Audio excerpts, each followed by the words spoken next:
সুপ্রিয় শিক্ষার্থীরা, আসসালামু আলাইকুম। আজকে আমরা জৈব পরিসংখ্যানের একটি গুরুত্বপূর্ণ টপিকস নিয়ে আলোচনা করব। টপিকসটি হচ্ছে সমষ্টি সম্ভাবনার তত্ত্ব, ইংরেজিতে বলা হয় থিওরি অফ কালেকটিভ প্রবাবিলিটি। অর্থাৎ একাধিক ঘটনা ঘটার সম্ভাবনা কত, যে একই সাথে যদি দুইটা ঘটনা ঘটে বা যে কোনো দুইটা ঘটনাকে আমরা যদি প্রবাবিলিটি বের করতে চাই, একাধিক ঘটনার মধ্যে দুইটা বা তিনটা ঘটনার সম্ভাবনা কতটুকু, সেই বিষয়টা কি আসলে থিওরি অফ কালেকটিভ প্রবাবিলিটি বলা হয়ে থাকে।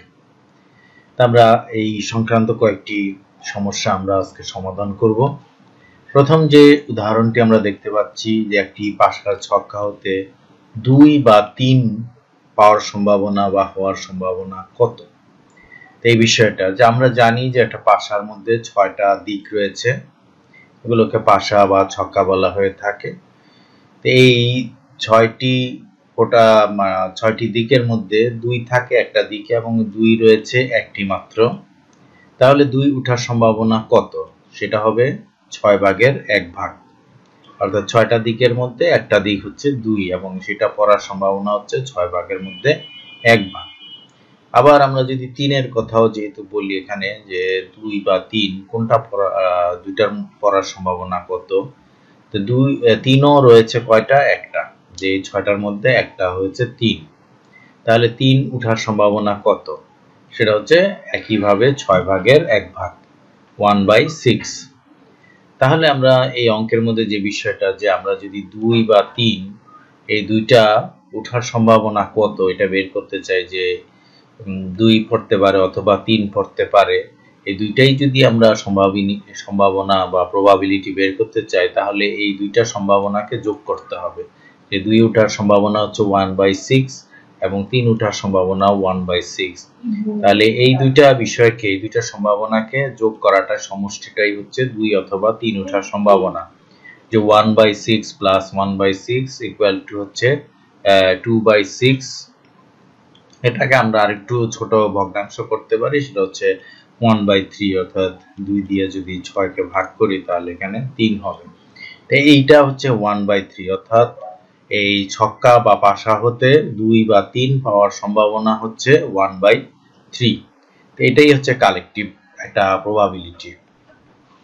নেক্সট আমরা আরেকটা উদাহরণ দেখি যে একটা পূর্ণ তাসের প্যাকেটের মধ্যে দৈবচয়িতভাবে বা র্যান্ডমলি যদি আমরা তুলি, তাহলে সেখানে আমরা জানি প্যাকেটের মধ্যে একটা রাজা আছে এবং রানী আছে। তো এই একটা রাজা বা একটা রানী পাওয়ার সম্ভাবনা কত, সেই বিষয়টা। তো আমরা এখানে জানি যে একটা তাসের প্যাকেটের মধ্যে মোট তাস থাকে 52টি, তার মধ্যে রাজার সংখ্যা হচ্ছে 4টি।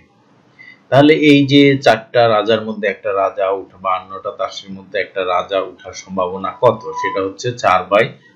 যেহেতু এখানে 4টা রাজা আছে, 4/52, এবং এটাকে যদি আমরা ছোট করি তাহলে এই এখানে 13 আসবে নিচে, তো সেটা হচ্ছে 1/13, অর্থাৎ 13/1।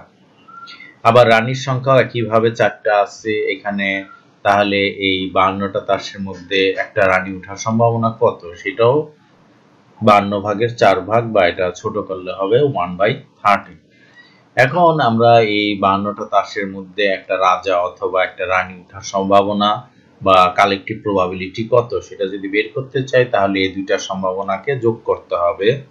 যে 1/30 প্লাস 1/30, এটা যোগ করলে আমরা যে ফলাফলটা পাবো সেটা হচ্ছে 2/13, অর্থাৎ 13/2। এই হচ্ছে একটা তাসের প্যাকেট থেকে একটা রাজা বা একটা রানী পাওয়ার সম্ভাবনা। নেক্সট আমরা কিছু বলের ক্ষেত্রে আলোচনা করতে পারি। লাস্ট 3 নাম্বার যে উদাহরণটা রয়েছে, যে একটা থলের মধ্যে 6টা লাল বল আছে, 3টা কালো আছে এবং 5টা সাদা বল আছে। এখান থেকে যদি আমরা র্যান্ডমলি বা দৈবচয়িতভাবে একটা বল তুলি, সেই বলটা লাল বা সাদা হওয়ার সম্ভাবনা কত, এই বিষয়টা, অর্থাৎ লাল বল বা সাদা বল হওয়ার সম্ভাবনা কত।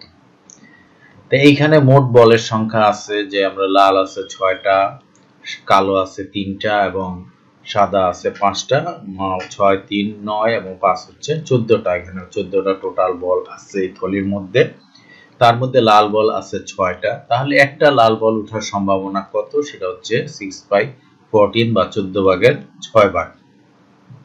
আবার সাদা বলের সংখ্যা হচ্ছে 5টি সাদা বল, এখান থেকে একটা সাদা বল ওঠার সম্ভাবনা হচ্ছে 5/14 বা 14 ভাগের 5 ভাগ। এখন আমরা যদি লাল বা সাদা বল যে এই দুইটার মধ্যে যে কোনো একটা ওঠার সম্ভাবনা কত সেটা বের করতে চাই, যে লাল এবং সাদা বলের মধ্যে ওঠার সম্ভাবনা কত সেটা বের করতে গেলে এই দুইটা প্রবাবিলিটি আমাদের যোগ করতে হবে।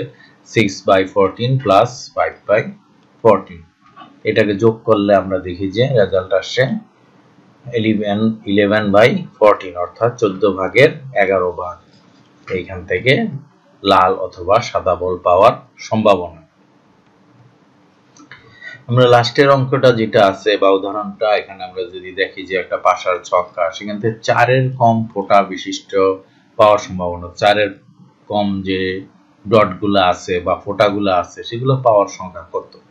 তো এটা আমরা অলরেডি জানি যে একটা ছক্কার মধ্যে 4টা দিক আছে বা 4 ধরনের সংখ্যা আছে, 6 ধরনের সংখ্যা আছে, 6টা দিক আছে। এর মধ্যে 4-এর কম ফোঁটার সংখ্যা হচ্ছে 1 অথবা 2 অথবা 3, অর্থাৎ 3 ধরনের হতে পারে। যে 1 পাওয়ার সম্ভাবনা হচ্ছে 1/6, 6 ভাগের 1 ভাগ। আবার 2 পাওয়ার সম্ভাবনাও 1/6, যেহেতু এগুলো এই সংখ্যাগুলো একবারই আছে, যে 6টা দিকের মধ্যে একটা দিকে শুধু 1 আছে বা 6টার মধ্যে শুধু একটা দিকে 2 আছে, এই জন্য 1/6 বা 6 ভাগের 1 ভাগ। আবার একইভাবে একটা 3 আছে মাত্র এই ছক্কার মধ্যে, এই জন্য এটা পাওয়ার সম্ভাবনাও 1/6।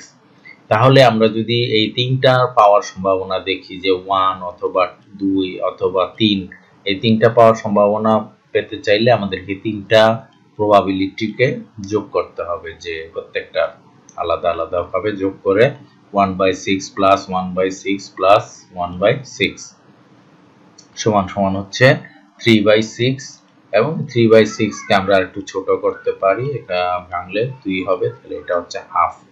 অর্থাৎ এই 3টা সংখ্যা 1, 1 অথবা 2 অথবা 3 পাওয়ার সম্ভাবনা হচ্ছে 50% বা হাফ। এইভাবে আমাদেরকে কালেকটিভ প্রবাবিলিটি বের করতে হয় বা সমষ্টিগত প্রবাবিলিটি বা সম্ভাবনা বের করতে হয়।